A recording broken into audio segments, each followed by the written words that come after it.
kasinungalingan. Ngayon, after ng SONA, ano na naman? Balik sa dati, sabi ko sa inyo eh. Ito pa rin ang ating pag-uusapan. Si Sara bukas mag-impeachment, maleta impeachment hearing na naman sila. Hanggat hindi nasasagot ang mga tanong sa bilyong-bilyong pondong ginugol sa flood control, sa controversial na PhilHealth funds, di ba? Binanggit natin yan, yung 60 billion. Right? Na nilipat nila para sa infra. Na pinabalik sa kanila ng Korte Suprema. Din ang Maharlika Fund. Hindi yan nabanggit, di ba? Ako nabanggit ko sa Kontrasona. Yung Maharlika Fund, yung ininvest ang pera ninyo, pera ng bayan, nasaan na? May narinig ba tayo na kumita itong Maharlika Fund na ito na nag-create ng infra projects dahil kumita tayo sa loob at labas ng bansa. Hi! Hello mga palangga! We're back. Medyo late tayo ngayon, ano? Share ko muna yung ating live from Maharlikan Travel and News. Okay, tingnan natin kung live tayo dito. Okay, live na si Palangga. Wait a minute. Hintay na ako connect. Okay, look. Live na si Inday. From Maharlikan. Ayan, share muna natin. Alright, so natapos na ang kaso ng ngalingan ng isang bangag. So ngayon pag-uusapan na naman natin ang patuloy na kasinungalingan niya at syempre ang ating future president na si Vice President Inday Sara dahil yan ang binanggit natin sa ating kontrasona, di ba? Ang galing-galing talaga ni Maharlika sa talagang share natin. Ang kontrasona. Thank you at nag-enjoy kayo. Medyo na-late ako kasi mga palangga, sa kabila ng busy-busy ng schedule ko, gumawa ko ng puto. 'Di ba? Parang juta lang 'yan. Parang ay nako, ano 'yan, Espanyol 'yan. Parang FUTA lang 'yan sa Malacanang. Look at my puto. My puto. Yan ay siomay. Yan ang merienda natin doon, nilagyan ko ng cheddar cheese. Oh, 'di ba? Ang bongga, may dahon pa. May padahon si Madam. Look, ay tika. Ay, nalaglag na tuloy.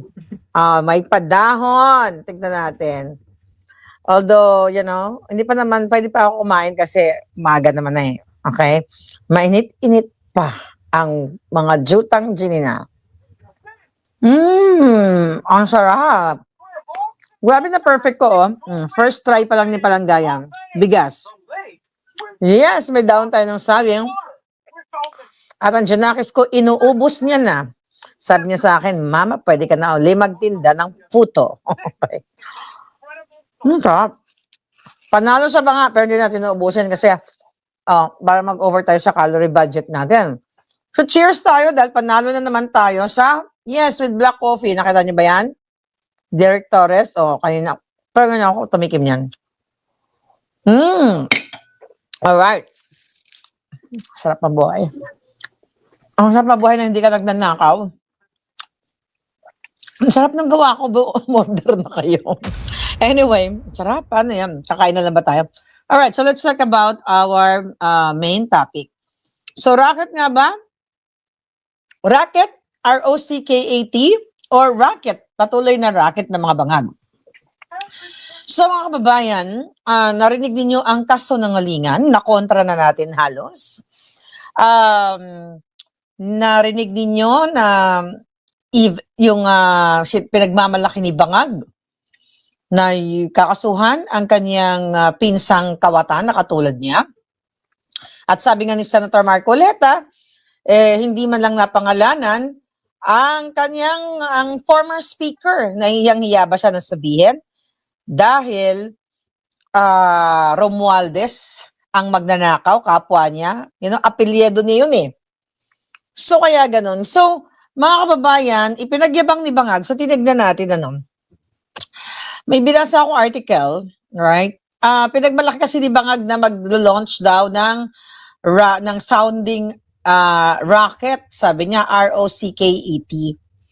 Alright, so ngayon, merong article ang Philippine Space Agency, CHUVA, ang gagong Bangag, mga kababayan, di ba sabi niya, Saan ba yan? Eksakto yung sinabi tungkol sa racket ng hayop na ito. Okay. Economy, West Philippine Sea rocket. Diba? Sabi niya, yes, we are going to launch a rocket into space. Wow, 'di ba? Kala mo talaga kung medyo tanga ka o bangag, support ka ng bangag, elib ka, 'di ba? Sa kanyang mga kasinungalingan. Alright? Dahil sinabi nga niya na yung Cagayan ay magandang location daw. Magandang location ng para mag-launch nitong mga rocket na ito, sounding rocket chuchu na ito. But based on sa article mismo, mga kababayan ng Philippine Space Agency, right? Hindi naman pala sa space, okay? Ang kayang gawin ng Pilipinas, kumbaga, yung multi-billion hindi ka pwede mag-launch ng rocket nang wala kang pera na 500 million lang or barya lang ang gagastusin mo. If you talk about talagang papasukin mo ang space. O magla-launch ka sa space, sabi ng bangabangag. So mga kababayan, ayon mismo sa article, ang sounding rocket ay isang maliit lang na research rocket, okay? Na umaakyat patungo dyan sa kalawakan but not dun sa pinaka highest level, okay? So magdadala lang daw ito ng mga scientific instruments, experimental equipment, at after this babalik din sa lupa, but yung sinasabi ni Bag, it's only 5 kilometers away from lupa. 5 km lang. Hindi yung into space talaga na yung mga usual na ginagawa ng Amerika o ng China, mga kababayan. So ito ayon sa Philippine Agency, ito daw yung plan na ito is a demonstration rocket lang sa Cagayan. Alright? Liquid fueled. It is locally developed, payload up to 2 kilograms at ang target na altitude is at least 5 kilometers. Okay? 5 kilometers, mga kababayan. So, ibig sabihin, nagsinungaling na naman si Bangag sa kanyang mga kaputahang rocket. Yan, ang sinasabi, 5 km lang. O, papasukin ba niya yung space? Putangin na, sabi ko nga, yung bigas, hindi niya nga ma-launch.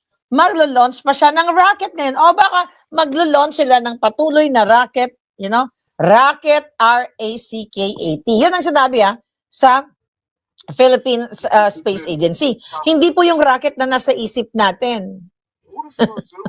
Di ba? Dahil wala nga tayong pera. Wala nga pera dahil ninakaw nila. Pero actually, kung di na nanakawin yung pera, baka pwede tayo maging first world country kung lahat ng mga sinuot ng mga pangit doon kahapon sa sona ni Bangag na wala namang ginawa kundi magsonangaling, baka pwede tayong pumantay sa mga mayayamang bansa o baka mayaman na tayo. But that's not gonna happen, Palangga, dahil patuloy si Bangag rocket ng rocket.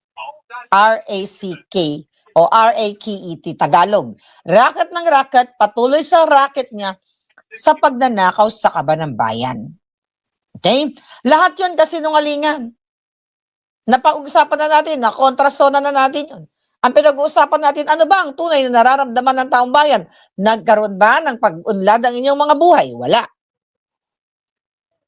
Puro krimen. Recently, meron na namang babaeng inilagay sa maleta. Right? Yes, Brian, this is a budol racket. Budol racket, para lang siyang may masabi dun sa speech niya. For sure, pinagtatawanan siya ng China, pinagtatawanan din siya ng Amerika, pinagtatawanan natin siya kasi kung ano-ano na lang ang pinagsasabi ng isang sabog. Ilang gramo ba nasinghot mo, Bangag? Gramo, 1 kilo? 2 kilogram? Kasi bigat ng sounding rocket na sinasabi ng Philippine Space Agency na 5 kilometers lang ang kaya abutin. We cannot afford.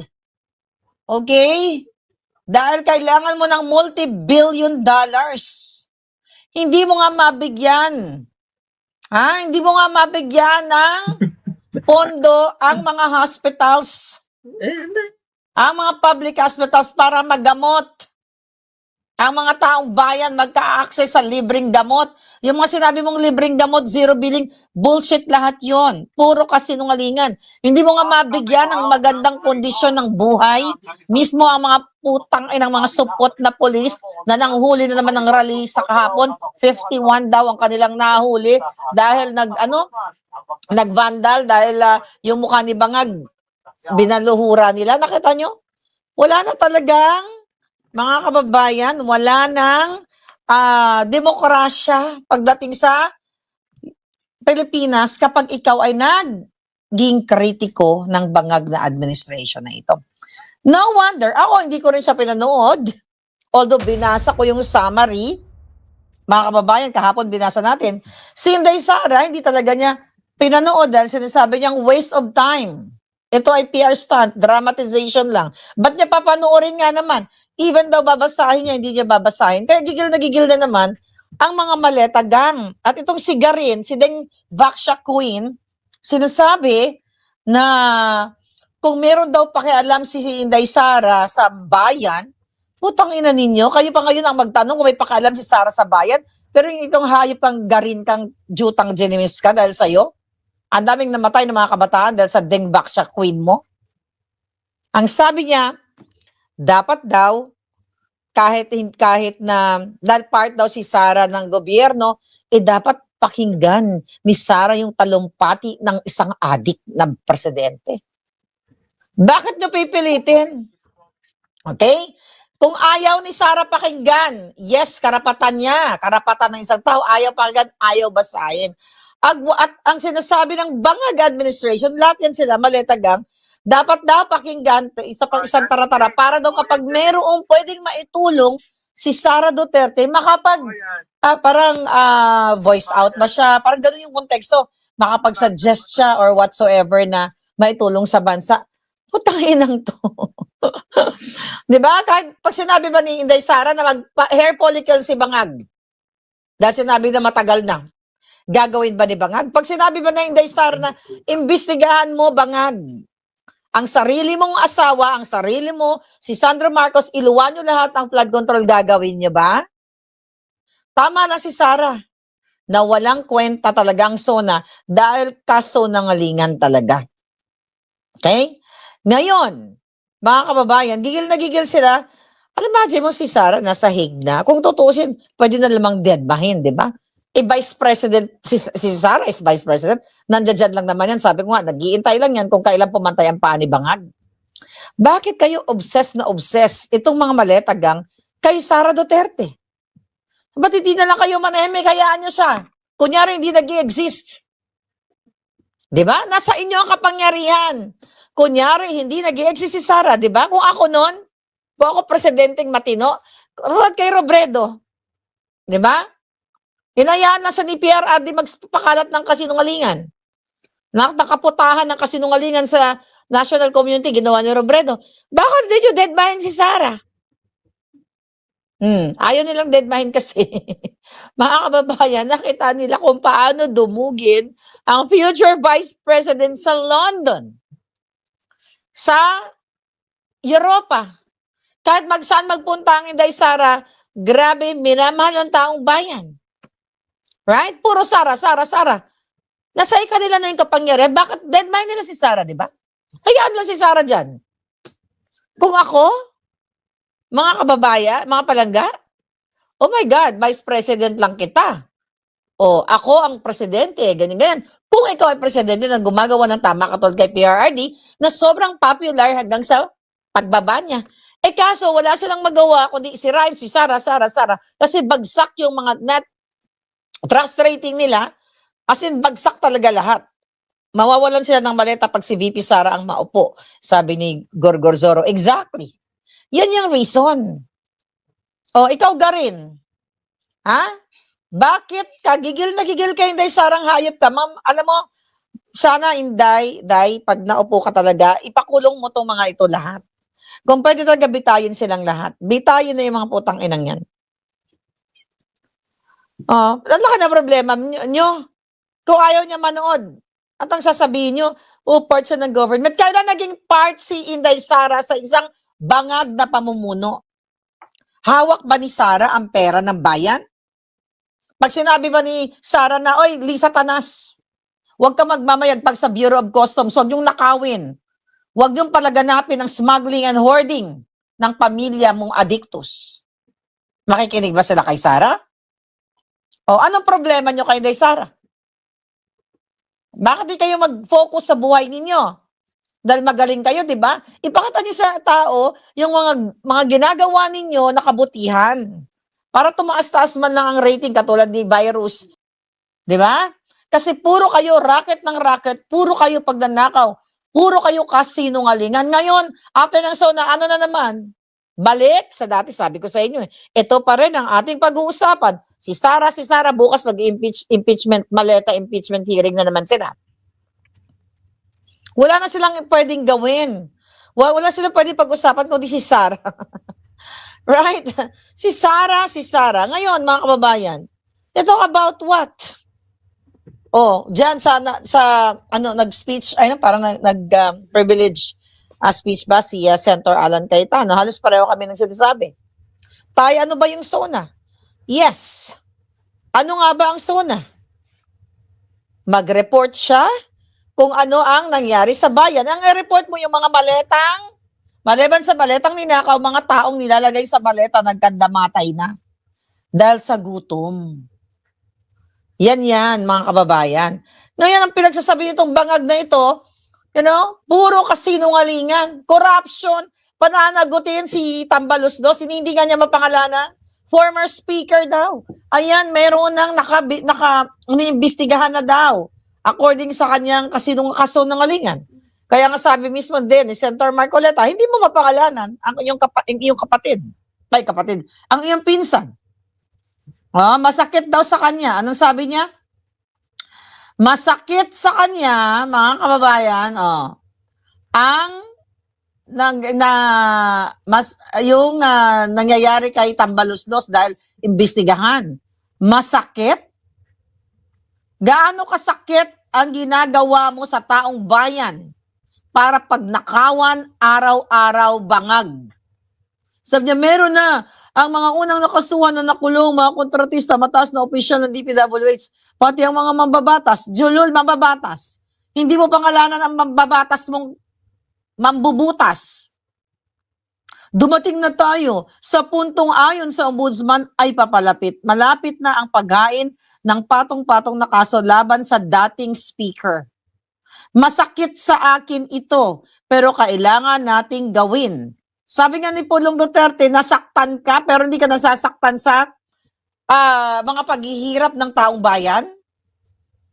Drama lang ito, mga kababayan. Kaya di ba sabi niya, hindi ako pangulo ng aking pamilya, chuchu-chuchu. Hindi ako pangulo ng aking kaibigan, chuchu-chuchu. Pangulo ako ng mga adik. Yan ang tamang dapat sinabi mo, bangag. Mga kababayan, dapat yun ang tapusin ang mga adiktos. Wala nang ibang solusyon sa bayan natin kundi mawala silang lahat na magnanakaw. Lahat sila, wala naman paulit-ulit na nga lang yung pinag-uusapan natin Hanggat buhay sila, di ba? Hanggat hindi sila nabibitay, puro drama. Yes, Agnes, drama na lang yan. Sabi nga ni Sara, simula nung sinabi niya last year na panagutin, sino ba ang mga nakukulong? Di ba si Diskaya lang ang kaya nilang ikulong. Kumbaga yung kontraktor. Pero ang mga kasabwat na kongreso, si Erich Sylvester na nadelibera ng maleta, sabi ng Brave Marines na ngayon ay kakasuhan na raw ng DOJ. Sila Attorney Baligot at yung 22 Marines. Di ba? Hindi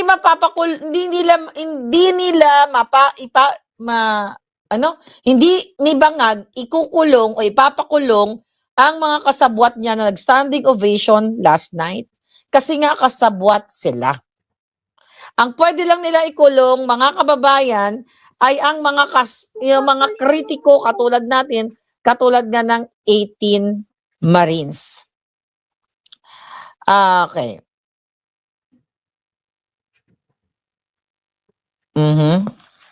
Okay, here we go. Ano ang sinasabi nito?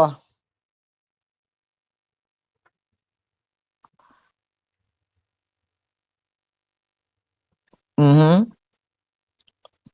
Yeah. So ngayon, kanina sinabi nila na itong kailangan.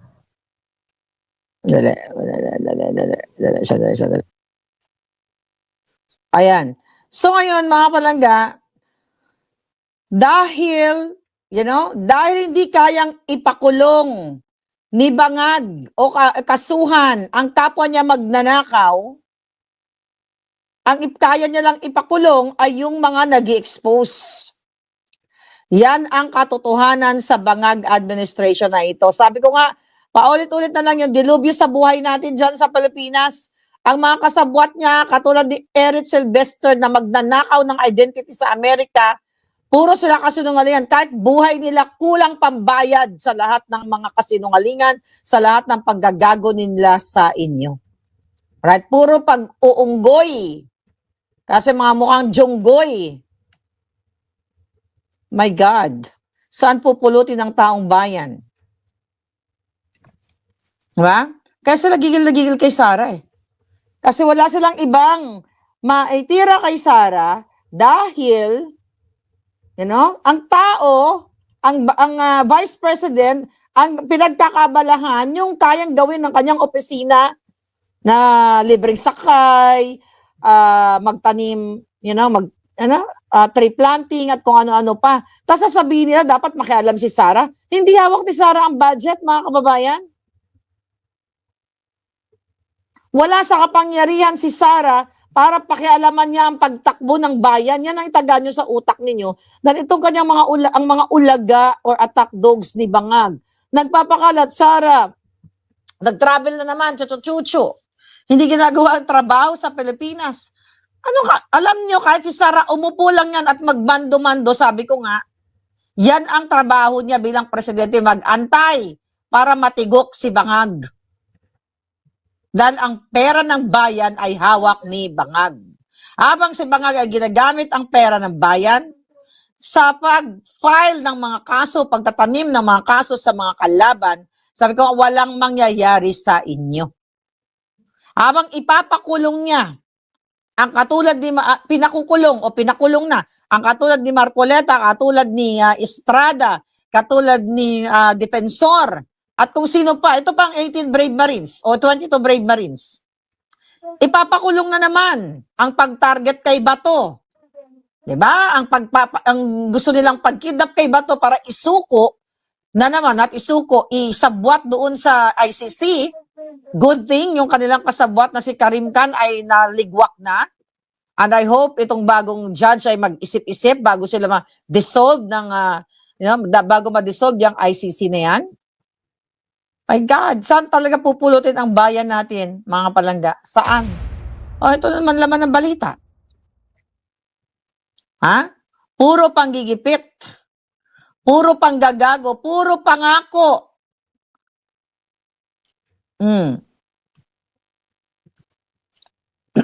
Grabe, mga kababayan. Puro kasinungalingan ito, mga ito. Sabi ni Senator Alan Cayetano kanina, sa kanyang kanyang talumpati sa Senate, the president is also not only the president of the administration, he's also the president of the opposition. Exactly. Exactly. Kaso ang ginagawa niya, gusto niya kulang na lang gurgurin lahat ni Bangag yung mga opposition sa Senado. Kulang na lang patalsikin niya. Kaya ngayon, dahil sa expose nga ni Saldico ng mga Marines o mga sundalo, ngayon tutugisin na ang 18 Marines at itong si Attorney Levy Baligod na nag-expose na naman na pagnanakaw ni Sandro Marcos, ni Bangag, ni Zatanas, ni Bersamin, ni Pangandaman ng Maletagang. Yan ang achievement o accomplishments ni Bangag, ang mangkulong, mag-fabricate ng story, gumawa ng kasinungalingang sona-sona niya na wala namang accomplishment, puro kahirapan ang dinulot sa mamamayang Pilipino, puro krimen, hindi lang pera ang minamaleta, pati katawan ng taong bayan ay minamaleta na dahil sa talamak ang krimen, talamak ang gurguran. Sabi ko nga kahapon, dahil wala na pong batas sa ating bayan. Kahit ano pang mga kadramahan, di ba nga, yung pag-uusap niya tungkol sa corruption, pananagutin chuchu-chuchu, sila ang tunay na magnanakaw. Kulang na kulang ang kanyang mga binasang script kahapon. Dahil lahat ng yon, puro kasinungalingan, PhilHealth, zero billing, chuchu-chuchu, libreng gamot, chuchu-chuchu, hanggang dakdak lang siya. Pero wala naman talagang naisasagawang pagtulong na national approach, ika nga. Noong kahapon, kanina, may napanood akong magsasaka na in-interview. Sabi niya, sana man lang, bigyan sila ng prioridad ng isang bangag na pangulo. Di ba ang sabi, nabigyan nga daw ang mga magsasaka ng mga equipments or abono, kung ano pa man, na total of 3 million. Bakit may nagsasaltang magsasaka ngayon na hindi sila nabibigyan ng prioridad? Well, alam naman natin na puro lahat kasinungalingan. Itong ginagawa ni Bangag, magsimula sa flood control, puro kasinungalingan na nabawi na daw ang 25 billion. Alpot, puro kasinungalingan ang demonyong Adictus Benedictus na dapat nang igarapon very soon. Dapat ganun. Puro pangbangag, mukhang nakatira ng 2 garapon na pulburon. Dapat nang ilagay sa kahon. Ay, nako, Marcos Jr., dapat ka nang ibitay. Di ba? Dapat mo pagbayaran lahat. Then you talk about West Philippine Sea. Sabi niya, we are Filipinos and we do not yield. We do not yield. Then go bully yourself there. Go bully yourself sa West Philippine Sea. Paulit-ulit natin yan, di ba? Simula pa kay Jabnoy. Hindi pa kayo nagsasawa, mga pinalangga, mga palanggiging ko? Paulit-ulit ng panahon ni Jabnoy. Okay, nasa kayo? Ba't nawawala ang mga palangga ko? Kailangan natin igiit ang ating soberanya dahil tayo ay malayang Pilipino na dapat natin ilaban ang ating kaltubigan. Ang mga jutang ginina, matutuyo na lang ang tubig sa West Philippine Sea, hindi pa rin lumalaban sa China. Diba? Alam niyo, my God, dapat sakupin ko na kayo. Nakakarimarim na talaga ang Pangulo niyong Bangag. Buisit, di ba?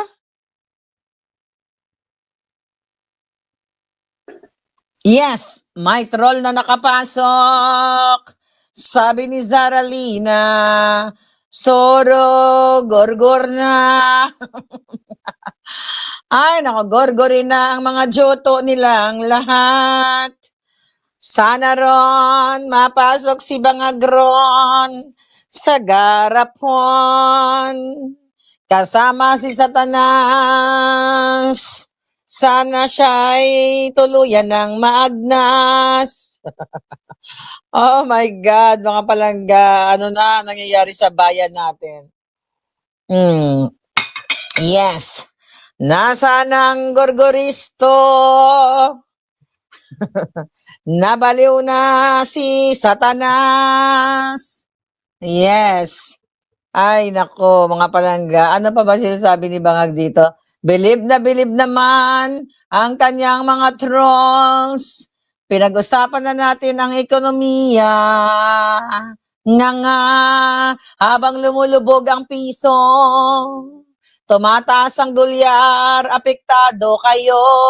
Kaya dapat nyo nang tapusin ang mga bangag. Ay, naku, mo, balik na naman ang mga bangag. Oh my God. paulit-ulit na lang. Wala naman tayong ibang pag-uusapan kundi ang pagtaas ng mga bilihin. Ang edukasyon ng mga bata ngayon ay sobrang hirap na hirap pagdating sa pagko-commute dahil kayo natatakot ang mga anak ninyo anytime pwede na lang salugsugin ng ice pick. Ang dami kumakalat ngayon ang fake money. Nakita niyo ba yon sa mga balita? Mga binabayad na ngayon sa tindahan, mga peking money. Peking pera. Saan galing yan? 'Di ba? Remember, Matibag. Nagpagawa ng pera sa rekto. Dahil perfect daw ang pera na ginawa sa rekto. Prenomote pa ang pera sa rekto. Baka galing yan kay Matibag. O ba galing kay Satanas. Daming kumakalat na peking pera ngayon na binabayad ng mga sindikato. Buti na lang, yung napanood kong tindahan, meron siyang fake, fake detector. Okay? Matapang yung ate na yun na napanood ko. Pero alam nyo, may chika ko lang, nung ako'y nasa Pilipinas, nag-work ako sa isang food chain nung panahong yun. Merong nagbayad sa akin, 500 pesos, hindi ko makalimutan yon. Was it 500? Yeah, I think 500. Yep, 500 pesos. So nakita ko na talaga magaling ako mag-sense ng peke. I think may kwento ko na to sa inyo. So, nung nakita kong peke, pumasok ko dun sa office ng namin, manager AA. Sabi ko, ma'am, na gano'n fake tong pera, ganun. Pag fake kasi pwede ka nang tumawag ng police, di ba? So, fake itong perang ito. So, hindi ako nagpahalata. Okay? Hindi ako nagpahalata hindi ko sinabi na na nung right there and then dun sa customer, ganyan. So, yung manager ko lumabas together with me, ganyan. Sir, may iba po ba kayong 500? May ganyan. Pero hindi binigay ng manager. Tapos, hindi, wala, yan lang yung pera ko. Parang ganon. But I think, the long time ago na yun, 20 plus years ago, parang ang naalala ko nun, tumawag ng police at pinahuli yung yung nagbabayad ng peking pera. So ganyan ngayon sa Pilipinas. Matagal na kasi yan, even before the bangags. Okay? Pero nung panahon ni PRRD, wala akong nabalitaan na mayroon siyang isang appointees o isang appointee na nagsabi na okay lang magpagawa ng pera sa rekto dahil perfect yung paggagawa. Wala akong nabalitaan na gano'n. Pero sa panahon ni Bangag, pinipatronize nila, parang tinatangkilik nila ang mga kapike-pikean. Right? Mga peke. Peke silang lahat kasi ang papangit nila. So yun mga kababayan. Yeah. Anong sabi ni Celso Facundo? Sabi ni Matibag, kapangalan lang daw niya ang may-ari ng mansion sa Amerika. Yun ang sinabi niya. Actually, naman nung inulat ko, di ba, ganun ko, is this the same Matibag? Tignan natin, imbestigahan natin. Imbestigahan dapat ng mga journal yan. Yeah. Kasi 2004, di ba, inulat ko sa inyo yon? Yung tungkol sa bahay ng certain Melvin Matibag. Wala ka palang bahay. Saan ka may bahay? Hindi pa natin alam yan kung gaano katotoo yung mga sinasabi niya. Baka may iba pa siyang bahay sa ibang lugar. Di ba? Who knows? Nagyayabang ng paldo-paldong pera sila eh. At naghahamon naghahamon. May mga kakasuhan daw. May mga kakasuhan daw sila tungkol dito sa kanyang alleged na bahay sa sa Porter, was it sa Stevenson Ranch? Okay. Sila mismo ang fraud. No surprise there, sabi ni Tile. Exactly.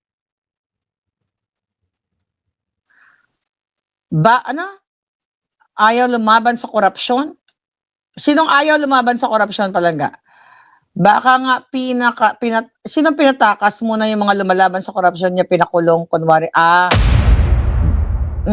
pinatakas muna yung mga lumalaban sa korupsyon. Siya, pinakulong, kunwari, masakit sa loob. Yeah. Si Bangag, yung kanyang, matagal niya nang sinasabi na si Tambaloslos ng ombudsman, di ba, na magkakaroon ng freeze of assets Then, sabi nila nasa bulletin lookout, o sa lookout bulletin, baka tumakas sa chuchucho. Nakakalaya ng bonggang-bongga si Tambaluslos. Di ba? Na-enjoy niya yung buhay niya. So definitely, yan ay isang PR stunt. Isang drama-rama lang yan ni Bangag. Lahat yan kasinungalingan, mga kababayan. Sa 10 na sinabi ni Bangag, 1 milyon ang mali. Right? Yes, Gilbert, mga buhaya sila. Diba? Lahat ang ginagawa, panggigipit. Kaya nga sabi ni Senator Marcoleta, ang nangyari sa kanya ay politically motivated. We all know that. Lahat ng kumukontra kay Bangag, lahat ay paparusahan, kung hindi paparusahan, gorgorin, tanggalin sa pwesto. Wala na po silang pinagkabalahan, kundi abangan ng abangan ang mga nagsasalita laban kay Bangag. Dahil naman, kita mo naman, uutal-utal, puro kasinungalingan. Oh. Kaya tama pangalan nito, tama si si Congressman Pulong Duterte. Sa kanyang sinabi patungkol dito kay Bangag na ito, naaawa siya kay tawag dito, naaawa siya kay Tambaluslos. Sa kapatid niya, nasasaktan niya, masakit, chuchu-chuchu. Nasasaktan daw ang gago sa nangyari sa kanyang pinsan. Pero hindi siya nasasaktan. Mga sabi ni Pulong, kung tunay na Pangulo ka ng Pilipinas, dapat ipakita niya, sabi ni Pulong, ang kalungkutan sa mga sinapit ng ating mga kababayan. Alright?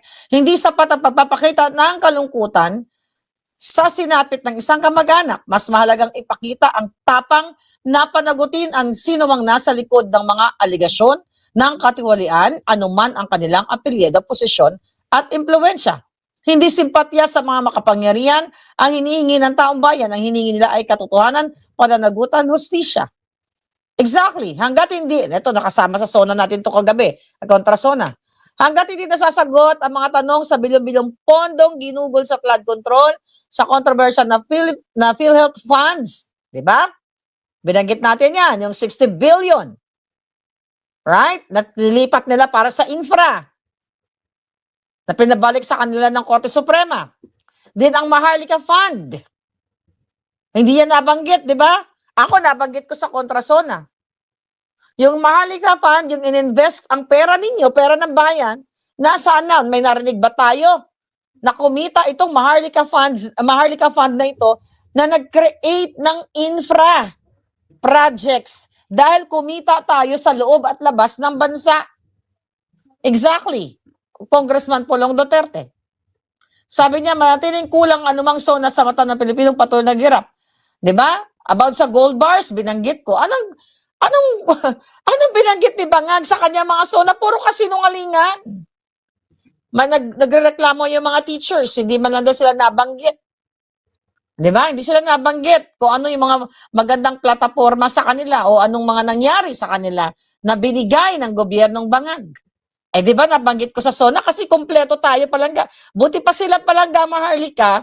Di ba? Kompleto ang SONA ko. Binanggit ko yung mga teachers. Sabi ko, yung mga teachers, paano? Kaya nagtitinda ng mga longga-longganisa yung mga yan and everything. Dahil hirap, kulang sila. Right? Walang binanggit si Bangag sa teacher. Ano pa yung mga hindi niya binanggit? Healthcare. Meron ba siyang binanggit sa mga nurses, doctors, o yung mga healthcare workers? Ang sinasabi niya lang, zero billing na daw, chuchu-chuchu. Paano yung mga benepisyo ng mga overwork natin na mga healthcare workers? Sabi ko nga, we all know na ang SONA ay report sa mga na-accomplish ng isang Pangulo o pwede din mga magagandang layunin, pero more on accomplishment. Nagbigay ba ang mga nurses natin? May mga problema yan sila. I remember, meron akong classmate dyan. Hindi ko nababanggitin.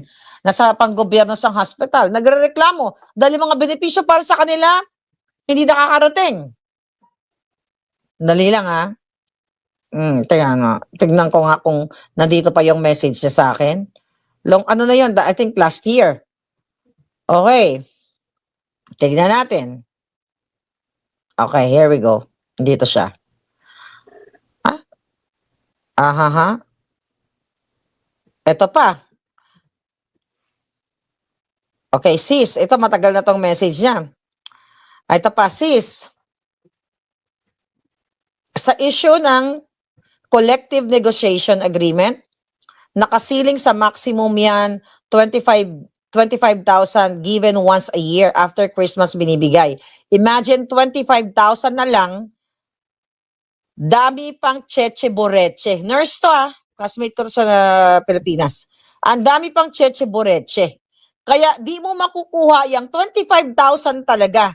Dapat may savings ang ospital dahil part nun dun kukunin taxable pa. Dahil nung nag-pandemic, sabi niya, dahil nag-pandemic nung nakaraan to, sinasabi niya tungkol sa panahon ni PRRD pa to. Do you expect na makasave ang hospital sa tubig, taas ng halaga, bills ng hospital dahil sa hugas ng hugas, dahil sa COVID kuryente, tataas dahil sa ventilator at other MEC equipments na ginagamit dahil sa COVID basura, dadami ang infectious waste ng hospital dahil sa PPE, kaya wala halos matitira sa savings. Last year, 11K. Ano to, 2023. Okay? Makuha. Yung ibang hospital nakakuha ng 25K. Tulad ng Pabelia, kasi di naman sila tumatanggap. Ano to? Imagine, ikaw na sa damakmak na hazard ang inaharap kung bababa ng CNA 25K na lang, pinahirapan pa. Ibigay kasi dapat ang ospital, gumagawa ng paraan to meet the requirements of funding. Alright? Sabi niya dito, mga kababayan, ito pa, sabi niya, ibang klase nung, ito, sis, grabe, ibang-iba ng panahon ni PRRD. Grabe talaga si BBM at ang kanyang mga, ka-appointees. Wala nang pakialam sa healthcare. Walang pakialam sa healthcare workers. Ayan. Buti pa nga noong panahon ni PRRD, yung PGH may budget, alam na natin to, 100 million a month. Diba? Thank you so much. Thank you, sis, sa pakikipaglaban. Ayan, thank you so much, sis, sa pakikipaglaban sa bayan. Hope to see you soon. So, ayun. Yun yung mga kwento ng ating mga nurses. Diba? Although, nung panahon ni PRRD, diba, may COVID, may pandemic. Pero kahit papaano, mga kababayan, naiibsan. Okay? Ang mga sentimiento o ang mga kakulangan na dapat ibigay sa ating mga healthcare workers. Yeah. Sino ang nurse dito? O nasa healthcare industry sa Pilipinas? Magkano na ba ngayon? Kapag first time, pag unang salvo mo o bagong nurse ka, diba? Newly grad, magkano sweldo? Magkano ang sweldo nyo 1 month? May I know? Anyway, yeah, hindi kayo napansin. Sino pa yung mga hindi napansin? Healthcare, nurse, teachers, ano pa yung mga matataas na komunidad o maraming population sa sektor. Even OFW. Diba? Ano ang sinabi sa OFW? Ang sabi, meron tayong napag-usapan pala natin kahapon, meron tayong mga natulungan, chuchu-chuchu. Walang optics. Wala tayong makita. Wala tayong makita na may ginawa talaga na tulong sa OFW. Wala. Dalang OFW. Diyan pa lang. Balita ko, parang nabasa ko the other day, yung kanilang OFW lounge, okay? Minsan sarado pa. O mukhang pinipili yung gusto nilang, yung sinisiguro yung malakas ang ina-accommodate. Diba? Pinagmamalaki niya yung OFW lounge na yan. Sabi ni Caselta, 30,000 swerte na. Grabe, 30,000 lang ang sweldo ng palangga natin. How much is 30,000? Overwork, underpaid. Yeah, nurse ka palangga. Oh my God. Come here in the States. 30,000. Okay, 30,000. Tingnan natin. You can get that one day. Alam mo ba, ang 30,000, pwede mong kitain sa pero mo, isang buwan mong kikitain sa Pilipinas, kaya mong kitain sa Amerika ng isang araw. That's only for 400 now, 491. Kaya, no wonder, ang dami talagang umaalis nating mga kababayan. Ba't ka nga naman magtsatsaga? Underpaid ka na, overwork ka pa, di ba? Delikado pa yung, mo, yung working condition dahil kulang sa mga maayos Tapos ka na na pasilidad, mag-school lang. equipments. Right? Meron pang isa. Sabi ni Celeste, Palangga, panahon ko 7K lang ang sahod. Wow, long time ago. Di pa Yeah. nagdad. So talagang ang daming gustong mag-abroad. Pagpasok mo pa nga lang ngayon sa Amerika, yung mga bago ngayon. $25 per hour. This is caregiving pa lang yun, one-on-one.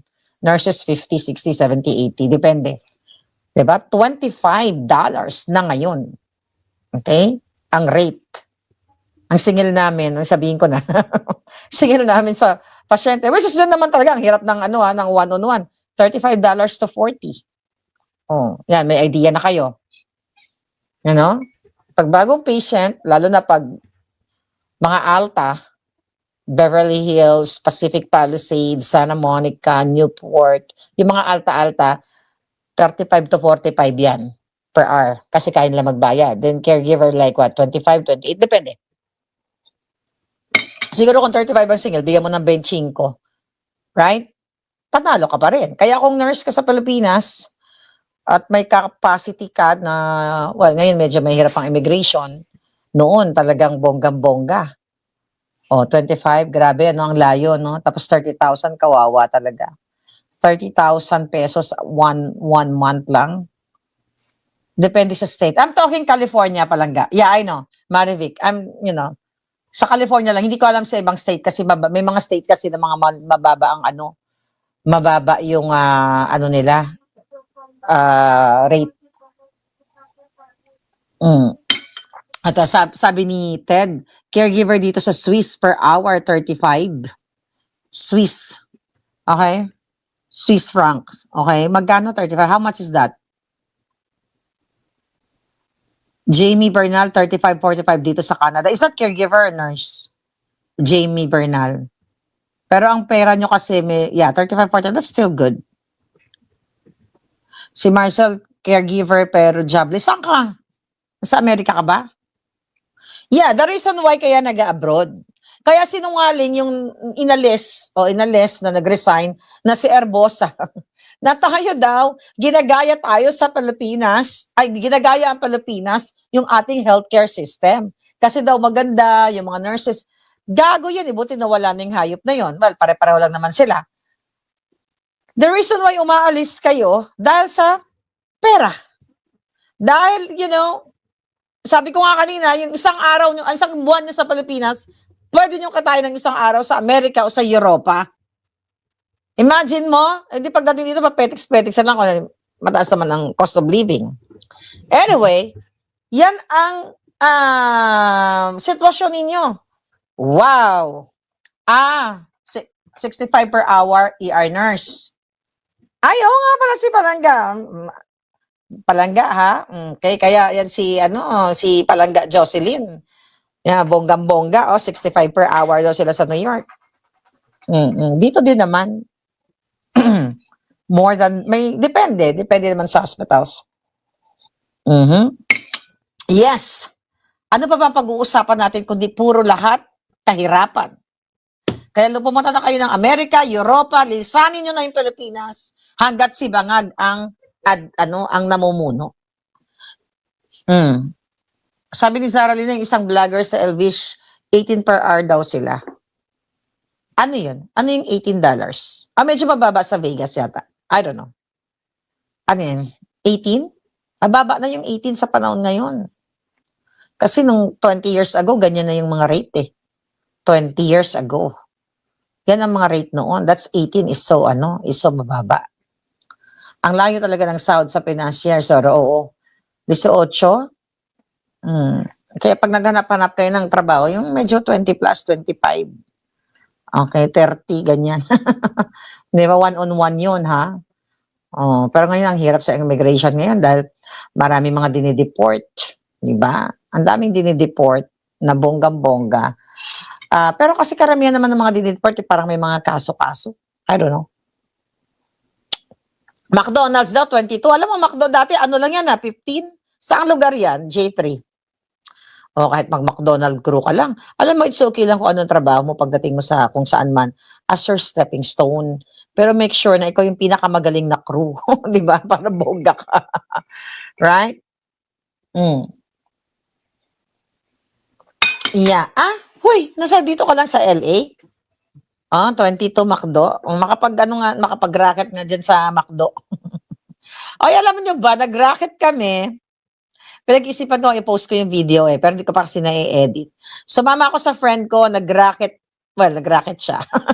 Nasama na rin ako doon. Nag-racket kami, pero tsaka ko na lang sasabihin. Okay? Wow, mataas din dyan. Yan na kasi ang rate ngayon no? SDS New York. Yan na ang rate kasi ngayon New York, ang taas din, no? 35 to 49 per hour.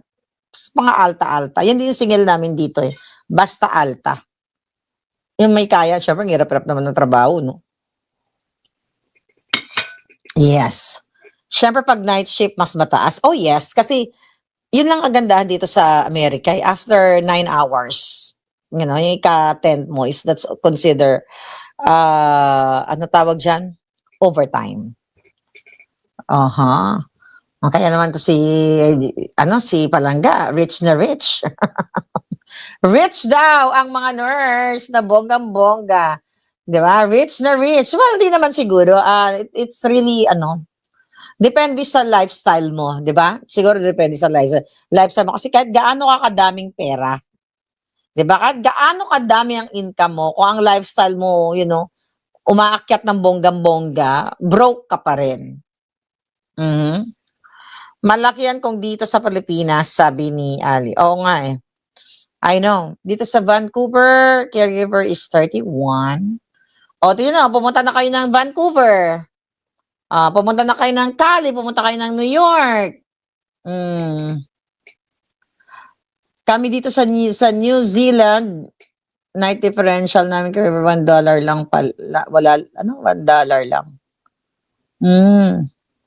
Ma'am, si Tara-Tara na inis kay VP kasi mukhang bangkay na raw si Bangag. Sabi ni Ron. Ano naman sinasabi ng hayop na yon? Yes, Chidam. Yeah? Sabi ni Dance, ang kanya ay healthcare. Yeah, it's really hell. Hell talaga mamuhay sa Pilipinas. Sa panahon ni Bangag. Yeah. Sa Israel, linis bahay na sa $30. Oh, wow. Sabi ni Jennifer. Ano yun per hour? Kaya ibang-iba talaga, no? Ibang-iba talaga ang ibang pag nasa ibang bansa ka. Kaya nakakalungkot lang kasi ang bayan natin hindi na nag-asenso. Hindi na tumataas ang value ng paano ba? Hindi na tumataas yung value ng ating mga anong gusto kong sabihin? Yung value ng ating mga narating, let's say, as professional, di ba? Binabarat-barat lang tayo. Di ba? Kung tutusin, kaya tayong pasweldohan dyan ng maayos. Even yung mga companies na dapat sisweldohan ng maayos ang kanilang mga workers, not only mga professionals, pero yung mga nasa factory, yan ang madalas na naging biktima, yung mga factory workers. Ina-underpaid sila ng kanilang mga amo o kanilang mga boss na hindi naman Pilipino yung iba, mga foreign. Kasi tinotolerate ng Bangag even though may mga susundin dapat sa labor code, hindi na susunod dahil madalas kasabwat ang mga nasa gobyerno. Katulad na nga lang yung who's that? Yung sangkot doon sa pagkamatay ni Baterbonia, yung coach. Wala kulang sa mga documents. 'Di ba? kulang, wala siyang POA, POA ba yon or labor chucho, I forgot. But anyway, kumbaga hindi siya nag-comply. O lahat nababayaran or ini-ignore nila yung batas. Kasi nga ang batas para lang sa mga kalaban ni Bangag. Pag sila bend the law, bend the law. Puro pagbabali sa batas. Kaya ngayon, bali na ang kinabukasan ng bayan. Right? O, ayan, sabi ni OFW, ako $30 daw per hour. O, di ba? Paglilinis ng bahay. Ang dami niyo sigurong racket dyan, 5 hours ng linis, tapos after mo mag 5 hours, may racket ka pang iba, no? Siguro, pwede ka maging bartender or, I don't know, hindi ko alam yan sa Israel.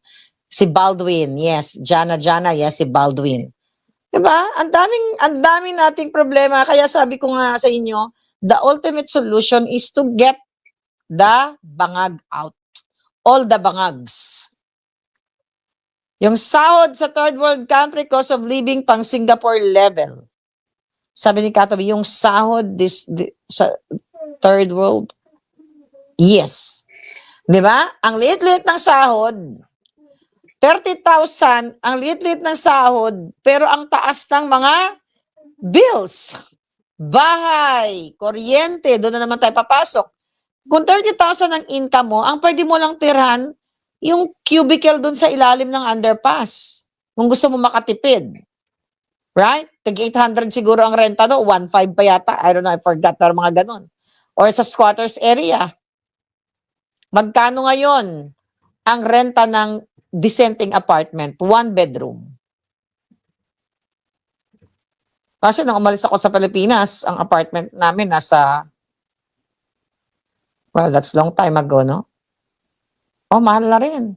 Yung mga Janakis ko parang kulang-kulang 15K noong unang panahon. 15K, 20 years ago. 2 bedroom. Okay? Yes. Magkano? 1,005 na bed space lang, ma'am. Saan yan? At Castleton, 1,500. Uy, mura yan, bed space. Kasi nung nag-bed space ako sa Recto, 1,200 na kami nun eh. 1,500? Meron pa ngayon, 1,500? Oh my God. 30-something years ago, 1,500, 1,200 na ako nun. Ngayon, 1,500. Parang kakaiba yan. Alright. Sa Australia daw, 45 per hour. Ang anong sweldo. Ayan. 5K po for apartment studio type. A bed spacer, 5,000. Oo, kasi 1,200 na ako noon 30 years ago. Long time ago na yun. Malit lang yung 1,500. Okay, sabi ni Calix Tab, Baldwin did not possess an AEP, Alien Employment Permit. Thank you for that, Palangga. When working in the Philippines. Yun na nga. Kasi may mga kasabot na hindi, wag ka na kumuha niyan. Kami na bahala sa'yo. Ganyan, ganon. Baka bed space sa ilalim ng tulay. Sabi ni J3, bed space daw sa ilalim ng tulay. Oo nga. Sa ilalim ng tulay, mahal na nga din eh. Di ba? Mahal na yung bed space sa ilalim ng tulay. 5K kasama tubig, kuryente. So yung 30K talaga, kung 30K ang sweldo mo, pag isang tao lang o isang anak mo, 2 anak, kulang talaga. Hindi ka makakaipon, hindi ka makakabakasyon. Kasi ngayon, good for 2 ang anak mo, ang bill mo sa kuryente nasa 5,000, 6,000. Right? 5,000, tama ba ako? May rep, I don't know kung anong, tama ba yung for household member, nasa 5,000 to 6,000 ang kuryente ninyo? Oh, kuryente, 30, pagkain mo pa. Diyos ko po, kaluoy man talaga ang ating taong bayan. Samantalang si Bangag, di ba, patuloy na hinahakot ang kaba ng bayan.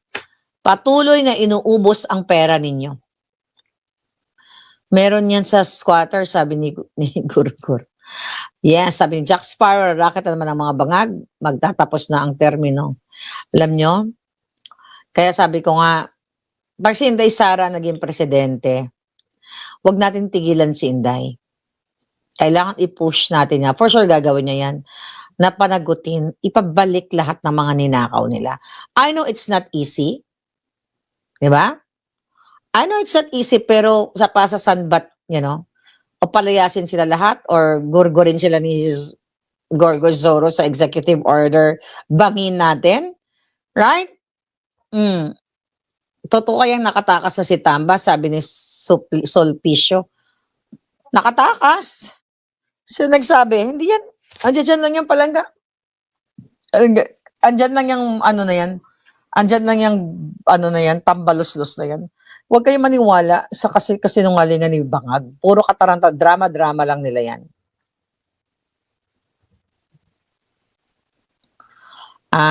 Okay. Siguro yeah, Jana. For sure, hahabulin sila ni Sarah.